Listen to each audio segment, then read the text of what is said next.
आज की इस वीडियो में मैं आपको बताने वाला हूं क्लास 10 बिहार बोर्ड का संस्कृत जो है उसका एक और बुक आता है जिसे हम कहते हैं सेकेंड बुक यानी सेकेंड संस्कृत। उसी का पहला चैप्टर मैं आज आपको बताने वाला हूं, उसका अर्थ, उस चैप्टर के ऑब्जेक्टिव, उस चैप्टर के सब्जेक्टिव क्वेश्चन जो एग्जाम में पूछा गया हुआ है। तो यदि आप बिहार बोर्ड के बच्चा है 2023 में आप एग्जाम देना चाहते हैं तो ये वीडियो सिर्फ और सिर्फ आप ही के लिए बनाया जा रहा है। तो सबसे पहले आप यहाँ पर देख सकते हैं कि class 10th Sanskrit second book है। जैसा कि आपको ये सीन जो है आपको बगल में दिख रहा होगा और आप वहाँ से पढ़ सकते हैं, आपको बढ़िया तरीके से समझ जाएंगे।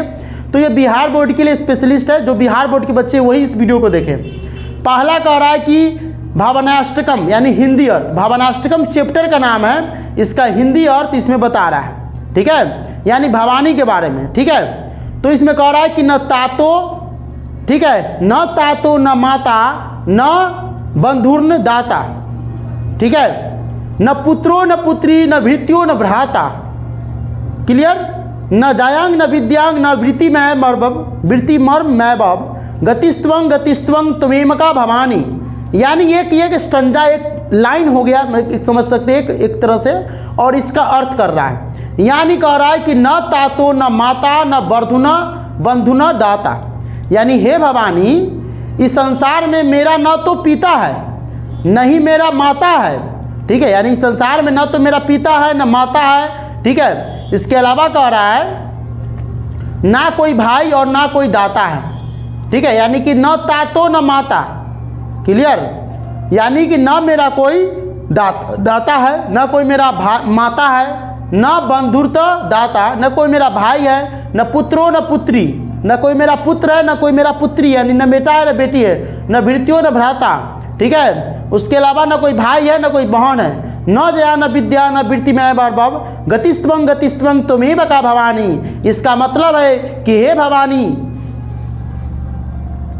इसका मतलब है कि हे भवानी इस संसार में मेरा न तो पिता है न माता है न कोई भाई है न ही कोई दाता है, न बेटा है न बेटी है न नौकर है न पालन पोषण करने वाला है, न पत्नी है न विद्या यानी कि ज्ञान है, न कोई पेशा यानी व्यवसाय है, अर्थात संसार में एकमात्र तुम ही मेरा सहारा हो। एक बालक अपने प्रार्थना में ये विनती कर रहा है भवानी से, क्लियर। इसका अर्थ हो गया कि न पिता है न माता है न बेटा है न बेटी है न भाई है न विद्या है न द्रव्य जो भी धन है संपत्ति है नौकर है चाकर कुछ भी नहीं है, हमारा और हमारा सिर्फ आप जो है इस दुनिया में है, बाकी इसके अलावा कोई दुनिया में नहीं है। अगला देखिए स्टेंजा, भवा बद्दो पपावरे महादुख भीरु पपाता प्रकामी प्रलोभी प्रमतः, ठीक है, कुसंसार प्रास प्रबद्ध सदाहमम गतिस्त्वंग गतिस्त्वंग, दो बार लिखा है गतिस्त्वंग गतिस्त्वंग। यानी इस लाइन का अर्थ जो कह रहा है कि हे भवानी मैं सांसारिक विषय वासनाओं में डूबा अपार दुख से पीड़ित हूँ। एक बालक, जैसे आपको पिक्चर दिख रहा होगा सरस्वती माता का, जिस तरह से हम यहाँ पर बोल रहे हैं उस तरह से एक बालक सरस्वती माता से प्रार्थना करता है कि हे भवानी मैं सांसारिक विषय वासनाओं में डूबा हूँ, संसार के सुख सुविधा में डूबा हूँ, ठीक है, अपार दुख से पीड़ित हूँ, मुझे बहुत सारा दुख है लेकिन किसी को बता नहीं सकते, मैं अति नीच, मैं सबसे ज़्यादा नीच आदमी हूँ, अति कामी, मैं बहुत ज़्यादा कामी हूँ, सेक्सुअल जिससे बोला जाता है, महान लोभी, बहुत ज़्यादा लोभी हूँ, अति घमंडी, खूब ज़्यादा घमंड में चूर रहता हूँ, रावण का भी घमंडी हूँ, रावण का भी घमंड में अगर गुरु हूँ, इस कारण मैं हमेशा सांसारिक बंधनों से जकड़ा हुआ रहता हूँ। हे जगदम्बा तुम ही मेरा सहारा हो, तुम ही हमें संसार रूपी सागर से पार करा सकती हो। एक बालक, एक आदमी भगवान से, भवानी से, जगदम्बे से प्रार्थना करता है कि हम इस सांसारिक सुख साधना में डूबे हुए हैं, हमको बहुत ज़्यादा घमंड है, बहुत ज़्यादा कामी है, बहुत महान सोचते अपने आप को, महान लोभी है, इधर उधर की बातें सोचते, दूसरे के बारे में नेगेटिव सोचते हैं, ठीक है, इस तरह की कामनाओं में डूबे रहते हैं। हे भवानी, हे जगदम्बे आप हमको सिर्फ और सिर्फ इस नैया से पार करा सकते हैं। तो इस स्टेंजा का मतलब ये अर्थ इसका हुआ, क्लियर।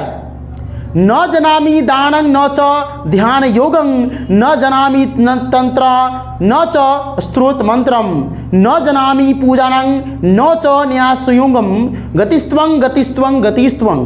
यानी इसका मतलब कह रहा है कि हे भवानी, मैं किसी को दान नहीं देता हूँ और नहीं दान देना जानता हूँ।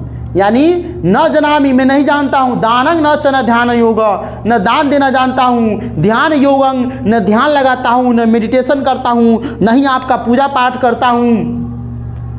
न जनामि तंत्र न च स्त्रोत मंत्रम, नहीं मैं तंत्र मंत्र पूजा पाठ भी नहीं जानता हूँ और कैसे पूजा पाठ किया जाता वो भी नहीं जानता हूँ। ठीक है, न जनामि पूजा न च न्याय संयोगम गतिस्त्वं गतिस्त्वं गतिस्त्वं।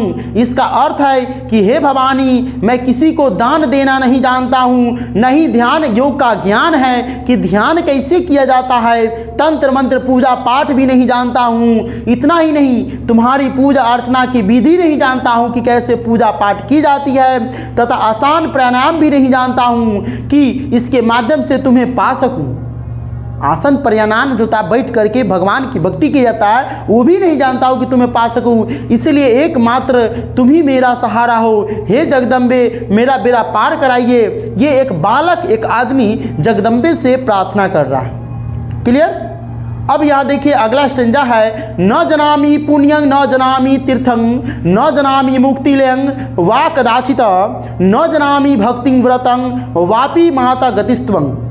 इसका अर्थ है, आप समझिए कि न जनामि पुण्यं न जनामि तीर्थं, न मैं कुछ पुण्य करता हूँ, न कोई तीर्थ जाता हूँ, न जनामि मुक्तिलय वा कदाचिता, इस तरह के मुक्ति के लिए मैं कोई काम भी नहीं करता हूँ। यानी इसका अर्थ आप देख सकते हैं, कह रहा है कि हे भवानी, मैं पुण्य तथा तीर्थ व्रत करना नहीं जानता हूँ, नहीं कोई पुण्य करता हूँ, नहीं कोई फास्टिंग करता हूँ, मुझे मोक्ष प्राप्ति की विधि का ज्ञान भी नहीं है, स्वर में इतनी मधुरता नहीं है कि मैं अपने स्वर से तुम्हें खुश कर सकूं, यानी मेरा आवाज़ भी फटा पुराना है, साथ ही भक्ति भाव का भी ज्ञान नहीं है कि कैसे भक्ति की जाती है। इसलिए हे माँ जगदम्बे, हे माँ तुम ही मेरा सहारा हो।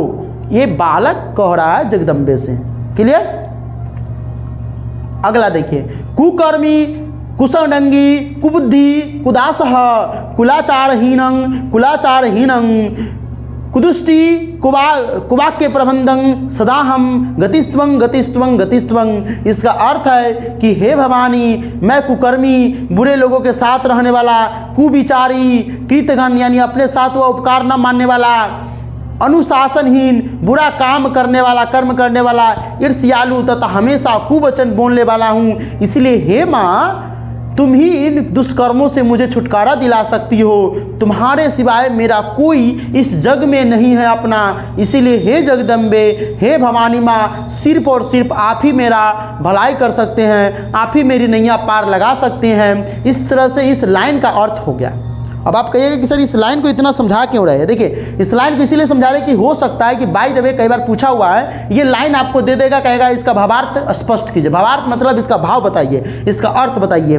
तो ये लाइन जैसे कि हम बताए रहेंगे तो आप उसमें इसका हिंदी अपने मन से भी आप लिख करके आइएगा ना, आपको फुल टू फुल नंबर देगा। वैसे अगर ये पूछ देगा ना तो 5 नंबर में देगा। क्लियर। अब हम इसके बारे में कुछ और स्टेंजा है, जैसे प्रजेशं रमेशं महेशं सुरेशं दिनेशं निधिश्वरं वा कदाचित न जनामि चान्यत सदाहं शरणया गतिस्त्वं गतिस्त्वं गतिस्त्वं। यानी कह रहा है कि हे जगदम्बे, मैं प्रजा के स्वामी ब्रह्मा विष्णु महेश इंद्र सूर्य तथा चंद्रमा आदि किसी दूसरे को नहीं जानता हूँ। यानी इस जग में जो ब्रह्मा विष्णु महेश है मैं उसको भी नहीं जानता हूँ। इसके अलावा मैं तो सिर्फ तुम पर आश्रित हूँ कि तुम ही मुझे इस भाव सागर से उद्धार कर सकती हो। यानी कि इस दुनिया में अगर मैं भगवान में भी कहूँ तो सिर्फ और सिर्फ आप ही पर विश्वास करता हूँ। इसलिए हे माँ, तुम ही मेरा सहारा हो। अब देखिए इसमें है, देखिए किसी भी आदमी को अगर आप बुलाते हैं, मान लीजिए जैसे कि यहाँ पर ये आदमी कर रहा है तो हमारे हिसाब से कुछ मिस्टेक कर रहा है। जैसे आपको बता दें, मान लीजिए कि हम किसी की फैमिली में बुलाते हैं, उसकी पत्नी को बुलाएंगे, उसको पति को नहीं बुलाएंगे, तो लोग सब गलत सोचेगा कि नहीं सोचेगा, ये खाली उसको पत्नी को काहे इनवाइट कर रहा है, उसको पति को बुरा लग जाएगा। ठीक है। तो यदि आप उसके पति को बुलाते हैं तो पत्नी चली आएगी, या फिर आप दोनों को बुलाइए।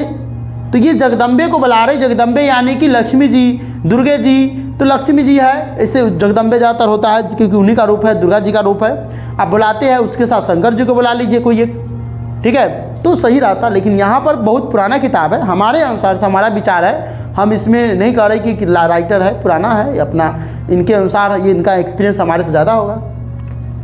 अब यहाँ से क्वेश्चन आंसर है कि अस्मिन् पाठे कस्य वर्णनम अस्ति, इस पाठ में किसका वर्णन है, ठीक है। अस्मिन् पाठे, जो अगर संस्कृत में पूछेगा, इस तरह का क्वेश्चन अगर संस्कृत में पूछता है इस तरह का पूरा, ये से तो ये इतना ही तुमको पूछेगा, इसका अर्थ हम दे दिए हैं। तो इसका अर्थ होगा कि अस्मिन् पाठे, ठीक है, भवान्या वर्णनम अस्ति, इतना ही लिखना है, ठीक है। इसका हम हाईलाइट करने की कोशिश करते हैं, रुक जाओ, हाँ ठीक है। अगर ये संस्कृत वाला लाइन है, आपके पास भी उधर दिख रहा होगा, अस्मिन् पाठे कस्य वर्णनम अस्ति, अस्मिन् पाठे भवान्या वर्णनम अस्ति, इस पाठ में भवानी की वर्णन है, पूरा दे दिए हैं। सर्वेशा शरणा का आसित, यानी सभी किसके शरण में है, इसका आंसर होगा सर्वेशा शरणा भवानी अस्ति, सभी भवानी के शरण में है।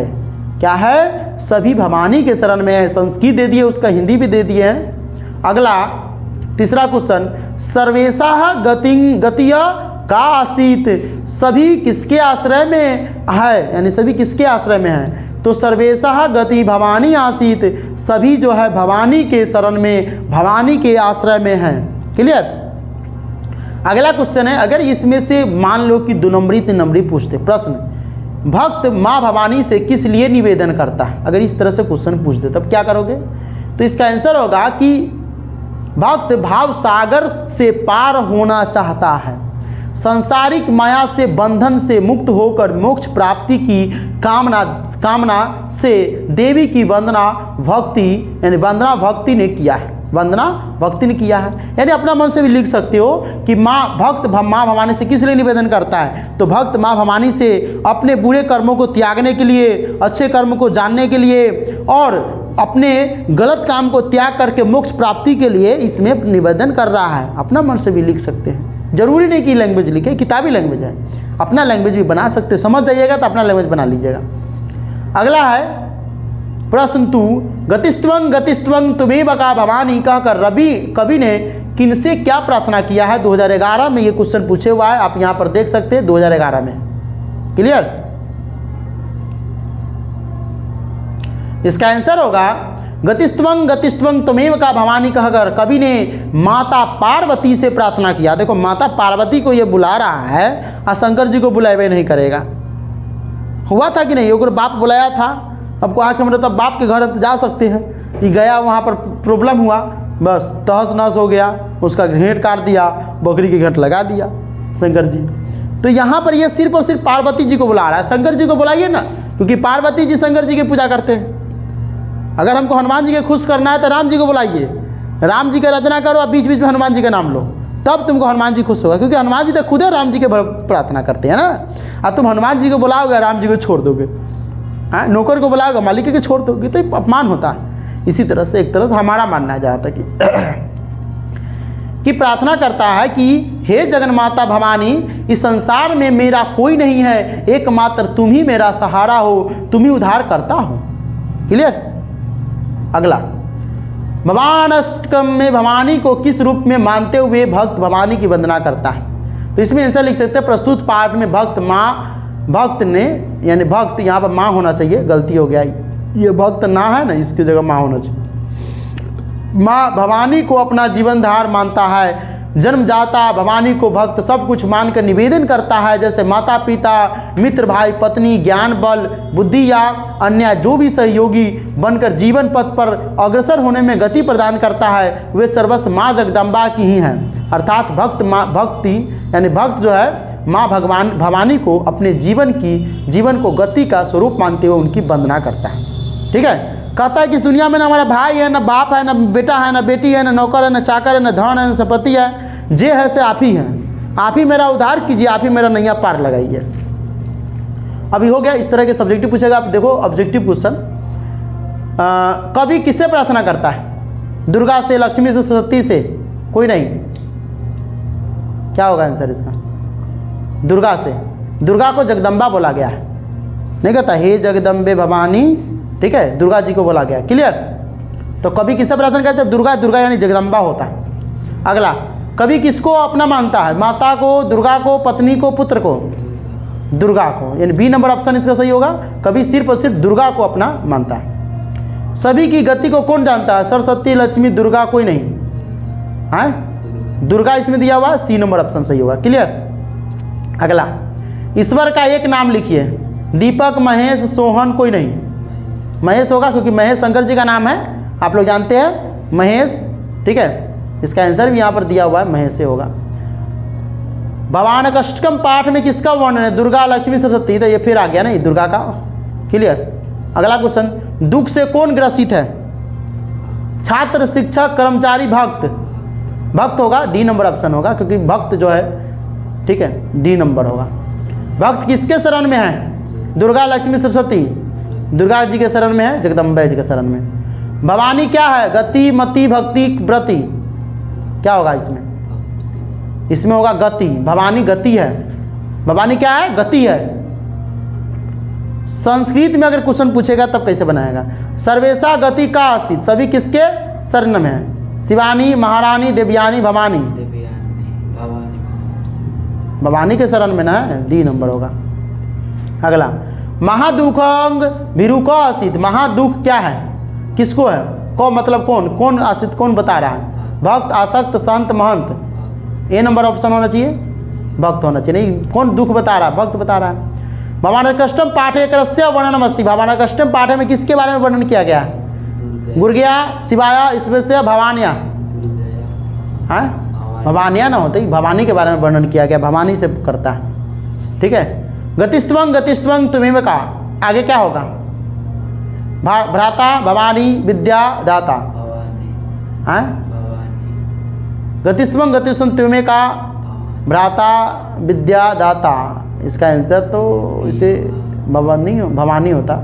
ठीक है, चलिए अगला, ईश्वरस्य एका नाम है। ईश्वर का एक नाम इसमें से क्या होगा? भृत्य, प्रविद्या, अनंत्य, महेशा? महेशा होगा। महेशा मतलब महेश, शंकर जी का नाम है। भक्त कस्या शरण अस्ति? भक्त किसके शरण में है? भृत्या, प्रविद्या, भवानिया, अन्यत्या? यानी भवानिया। ये संस्कृत में इस तरह से पूछ सकता है। ठीक है, तो इस तरह से मैं आपको पूरा ऑब्जेक्टिव बता दिया हूँ, इसका बाज़ाब्ते सब्जेक्टिव बता दिया हूँ। इसका पीडीएफ अगर आपको चाहिए तो आप जो है टेलीग्राम ओपन कीजिए और टेलीग्राम में सर्च कीजिए राजू रजत सर, उसमें ज्वाइन होइए और उसमें मैसेज कीजिए, आपको ये पीडीएफ मिल जाएगा। ठीक है, अगर इस तरह की वीडियो आप पढ़ना चाहते हैं, क्योंकि संस्कृत में बहुत सारे चैप्टर है, जैसा कि हम आपको बता दें, ये संस्कृत का बुक मेरे पास है, हम आपको बता दें कि इसमें कितने सारे चैप्टर हैं। इसमें जो चैप्टर है उसके अनुसार से अगर 25 चैप्टर हैं तो 25 चैप्टर में से आज हम आपको भवानष्टकम के बारे में बताए हैं। बाकी जो 24 चैप्टर है वो भी आपको इसी चैनल पर मिलेगा। पढ़ना चाहते हो तो चैनल को सब्सक्राइब कर ले और इस वीडियो को अपने दोस्तों के साथ, अपने ग्रुप में, फेसबुक पर, व्हाट्सएप, इंस्टाग्राम, जहाँ तक हो सकता है आप मुझे सपोर्ट करने के लिए इस वीडियो को ज़्यादा से ज़्यादा शेयर कर सकते हैं।